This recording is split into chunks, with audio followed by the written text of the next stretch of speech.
معكم والعدد 11 من مجلة رحمة قيثارة العراق. نتمنى أن تقضوا معنا أمتع الأوقات.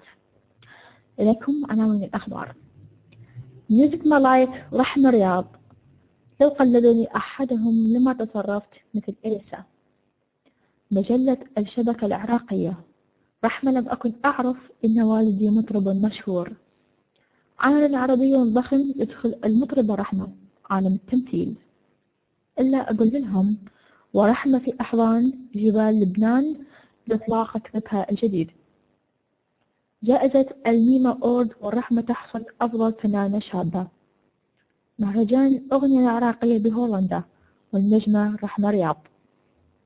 رحمة تطلع على LBC من خلال ببيروت. صباحا مميز وملائكي بإطلالة رحمة. رحمة رياض ألبوم غنائي جديد. تراجي يضيء بإطلالة رحمة. أرابيكا ولقائها مع النجمة رحمة رياض. لقاءات مصورة من كواليس إلا أقول لهم. الصفحة الرسمية للفنانة رحمة رياض تتخطى 25,000 معجب. رحمة رياض لا مكان للحب وانتظروني في أربيل. الجار لحن يجمع رحمة رياض وسعود الجاسم. النجمة رحمة رياض تعود لقطر مع رابعة وإطلالة مميزة ولافته للنجمة رحمة رياض. أخبار رحمة بالصحف والمواقع الإلكترونية. ميوزك ماي لايف رحمة رياض. لو قلدني أحدهم لما تصرفت مثل إليسا. بتاريخ 18 من شهر أبريل التقى موقع ميوزك ماي لايف بالفنانة رحمة رياض، وأهم ما جاء في هذا اللقاء فبسؤال رحمة عن مدى تأثير والدها الفنان الكبير الراحل رياض أحمد بفنها، وهل يؤثر حس والدها الفني على اختياراتها؟ أجابت رحمة قائلة: أكيد له أثر كبير، وأكثر متابعين لفني يتذكرون إحساس رياض أحمد من خلالي. ثم تحدثت رحمة عن والدتها التي هي من أبرز الداعمين لمشوارها الفني، وقد شجعتها منذ البداية على دخولها الوسط الفني، وأنها تستشيرها بكل أمورها الفنية وتستمع إلى نصائحها، وخاصة التي تخص الرشاقة وقوة الصوت، وتنصحني بالتواصل مع الفانز. وبسؤالها عن رفض النجمة اللبنانية إليسا مشاركتها بثناء بسبب تقليدها لها في إحدى صفوف التمثيل في الأكاديمية، وإن قامت أحد المشتركات في البرنامج بتقليدها، فهل ستقابلها بالطريقة نفسها التي قابلت بها إليسا؟ أجابت رحمة قائلة: أكيد لا، مستحيل، لأنني بطبعي أحب التقليد ولا أتضايق عندما يقوم أحدهم بتقليدي، وخاصة إذا كان محب. فلقد كان تقليدي للفنانة إليسا لمحبتي لها وليس للانتقاص منها، حيث كان بيومها الفنان باسم الغالي وقلد لنا أكثر من شخصية فنية. مجلة الشبكة العراقية. رحمة لم أكن أعرف أن والدي مطرب مشهور. بتاريخ 23 من أبريل التقت مجلة الشبكة العراقية بالفنانة رحمة رياض خلال تواجدها في أربيل لإحيائها حفل الربيع، وأجرى الحوار معها الإعلامي المبدع حيدر النعيمي.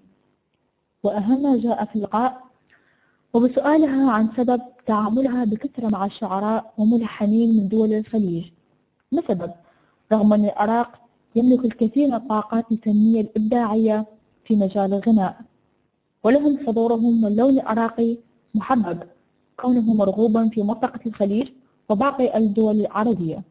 أجابت رحمة قائلة: السوق الغنائي الحالي محير جدا حاليا، الجميع يغنون بإيقاع الهيوا، وهذا ليس لوني رغم أنني أغنيه في بعض حفلاتي. أنا أحب الأغاني الطربية الراقية، وبما أن المستمع أصبح يفضل الهيوا فأصبح من اللزوم علي في بعض الأحيان أن أؤديها، وهو لون مقارب للخليجي جدا.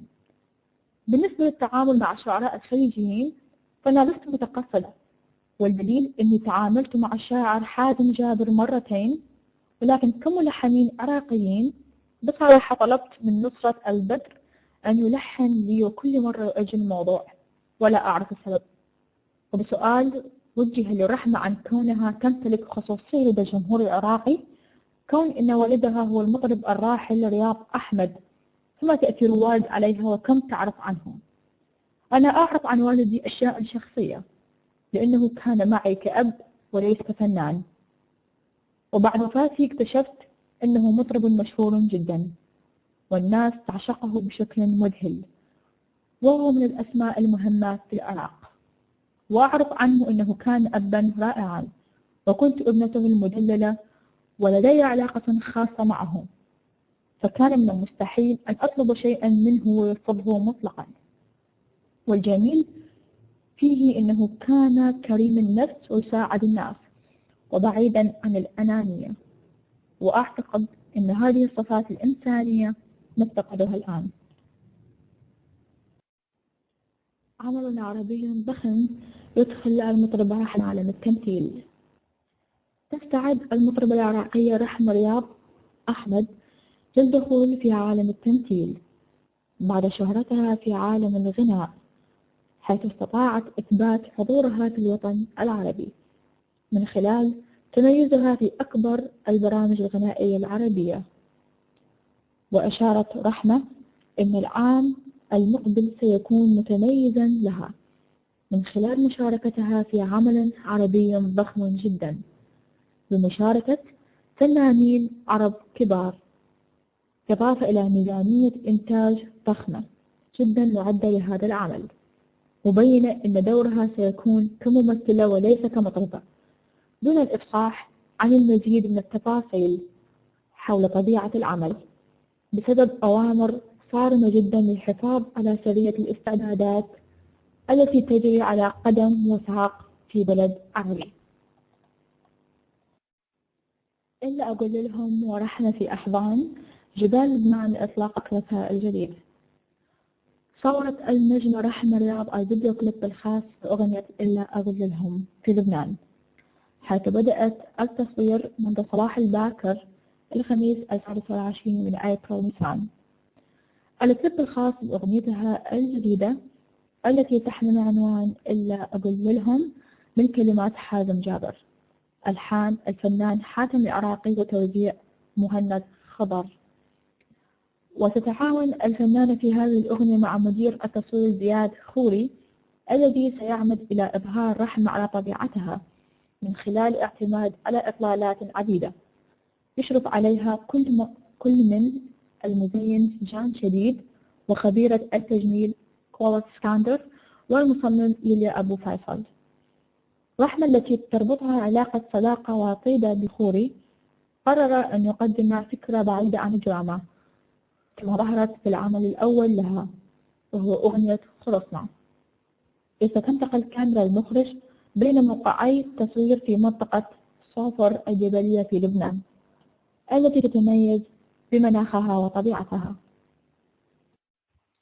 جائزة الميمة أورد ورحمة تحصد أفضل فنانة شابة.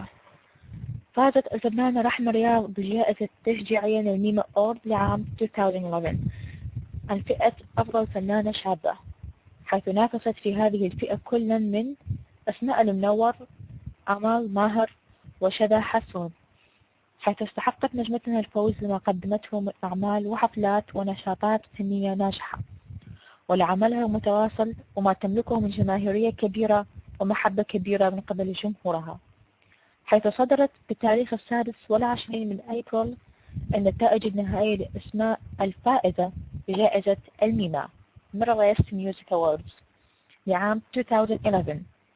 وسيقام حفل ضخم لتوزيع الجوائز يوم السبت 26 أيار مايو المقبل في القاهرة. ألف مبروك لنجمتنا هذا الفوز. مهرجان أغنية عراقية بهولندا والنجمة رحمة رياض.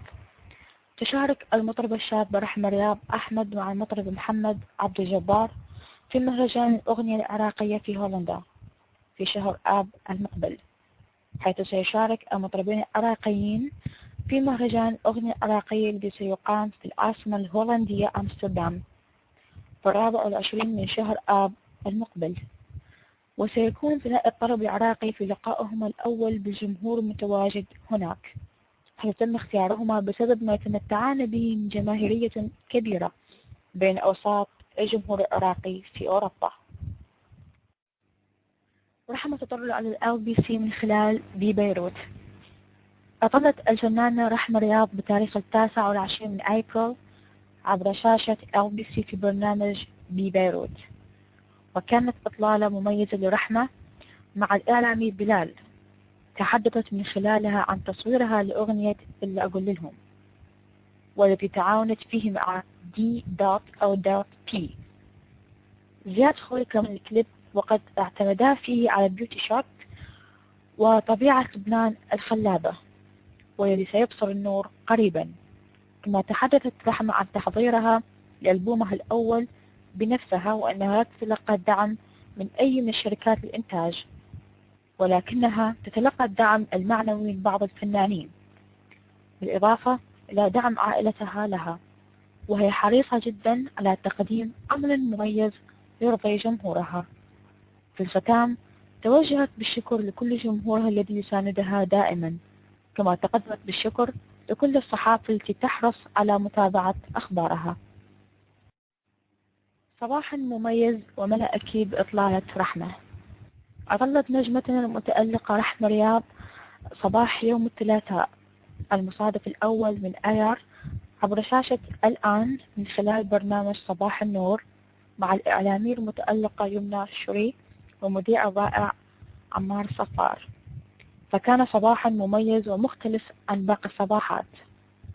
فكانت إطلالة رحمة رائعة، تميزت بعفويتها وجمال وسحر صوتها.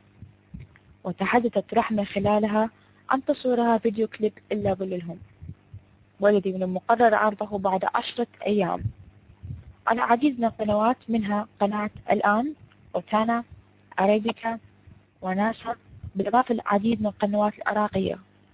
وأطربت الجمهور بصوتها الرائع وإحساسها العالي بأدائها العديد من الأغاني، منها أحبك ليش، لولا الملامة. فكان صباحا مميز بإطلالة وصوت ملكة الإحساس رحمة رياض وألبوم غنائي جديد. تستعد المطربة العراقية رحمة رياض لإطلاق ألبوم غنائي. تتعاون رحمة في العمل مع نخبة من شعراء الخليج والوطن العربي، من بينهم سفير ألحان فايز السعيد، وكلام حاتم العراقي، والملحن سعود الجاسم، وشاعر رياض العوض، والشاعر حازم جابر، والعديد من الشعراء والملحنين. كما ستقوم بتجديد 3 أغاني من أغاني والدها رياض أحمد التي ستضمها للألبوم بتوزيع جديد. ومن هذه الأغاني أغنية شالو، وقد سجلت من الألبوم حتى الآن 5 أغنيات، والعمل جار على اختيار أعمال أخرى المتبقية. تراجي يضيء بإطلالة رحمة. أطلت النجمة رحمة رياض بتاريخ 3 من أيار على شاشة الشرقية من خلال البرنامج الفني تراجي، حيث كان محور الحديث عن تصويرها لكليب أغنيتها إلا أقول لهم، وتحدثت عن تفاصيل وأجواء الكليب